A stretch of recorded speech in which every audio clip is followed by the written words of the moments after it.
Selamat pagi bagi kita semua.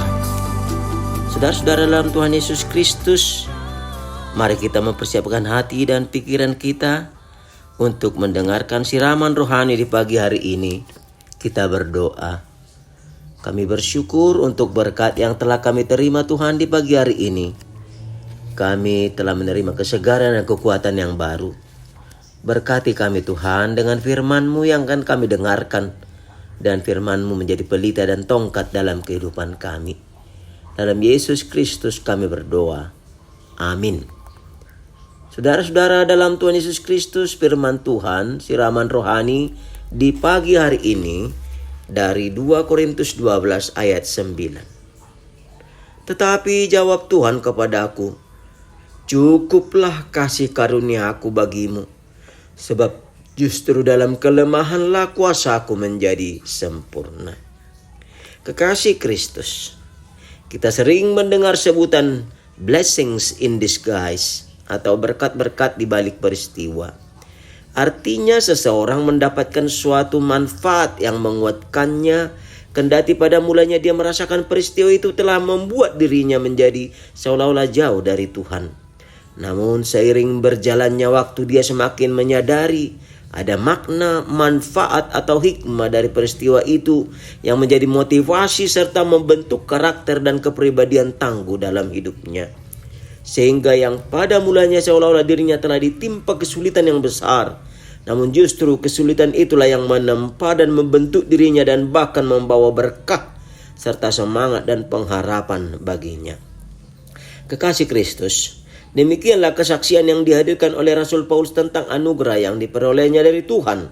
Setelah panggilan Tuhan pada Paulus, dia menjadi rasul yang terkenal melalui perjalanannya dan pelayanannya ke daerah-daerah yang dikunjunginya. Namun di balik keberhasilannya, ternyata dia mengalami suatu penderitaan hebat yang disebutnya sebagai duri dalam daging. Para penafsir menyebutkan beberapa yang berkaitan dengan duri dalam daging tersebut. Johannes Calvin menyebutnya sebagai cobaan-cobaan rohani sehingga Paulus meragukan serta mengingkari tanggung jawab sebagai seorang rasul. Martin Luther menyebutnya sebagai peperangan yang terus-menerus dalam bentuk perlawanan dan penganiayaan. Demikian juga ada yang mengaitkannya dengan selibat atau bertarak, yaitu mengalahkan cobaan-cobaan jasmani kedagingan. Hal itu diduga berkaitan karena Paulus disebut mengalami keterbatasan, yaitu penampilan jasmani.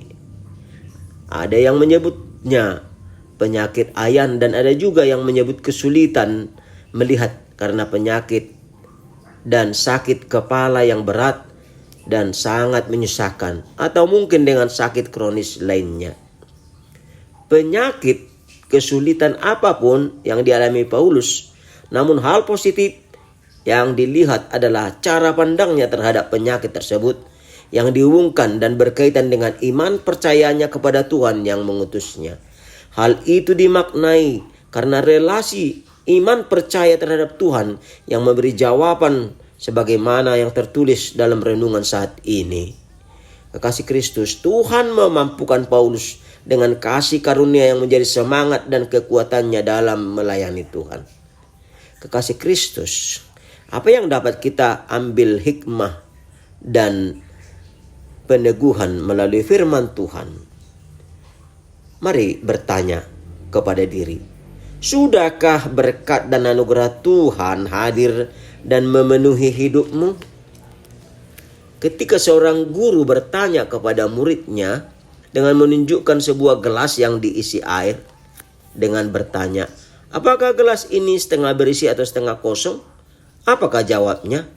Sebagian murid mengatakan setengah berisi dan sebagian lagi mengatakan setengah kosong. Hal ini juga berkaitan dengan diri kita. Hal itu ternyata menunjukkan bagaimana mereka memaknai berkat dan anugerah yang sudah dihidupi. Sudahkah berkat dan anugerah mengisi, melengkapi hidupmu? Yang kedua, setiap orang percaya yang mengikuti Tuhan pasti mengalami peristiwa bersama dengan Tuhan, baik dalam suka maupun duka dalam hidupnya. Pengalaman itu hanya dapat dihidupi dan bahkan disyukuri melalui penglihatan rohani, melalui relasi serta persekutuan yang benar dengan Tuhan. Sebutan, jangan doakan tidak ada badai, tetapi doakan kapalmu selamat.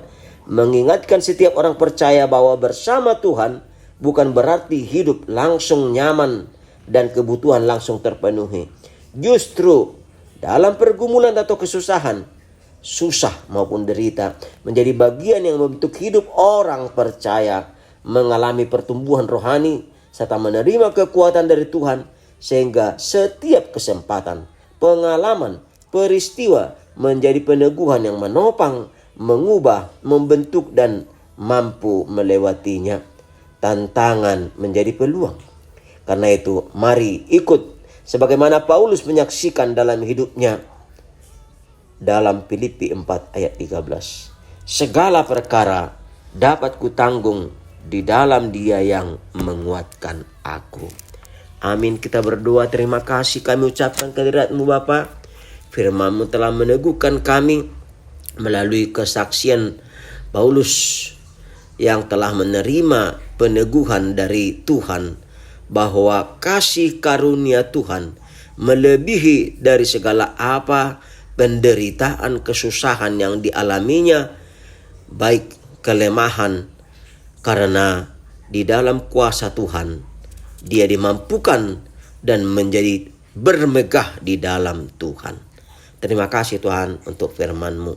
Berkati juga kami satu hari ini dalam segala aktivitas kami. Tuhan penolong kami, Tuhan meneguhkan kami, dan kasih karunia-Mu memampukan kami semakin disempurnakan. Berkati Tuhan orang-orang yang di dalam sakit, yang di dalam duka, yang di dalam pergumulan, yang di dalam penderitaan, dan berikan kekuatan serta pertolongan. Terima kasih Bapa, dalam Yesus Kristus kami berdoa. Anugerah Tuhan Yesus Kristus, kasih setia Allah Bapa dan persekutuan Roh Kudus menyertai-Mu. Amin. Kekasih Kristus, marilah kita berkarya di dalam Tuhan melalui aktivitas kita satu hari ini. Selamat melayani dan selamat bekerja. Shalom.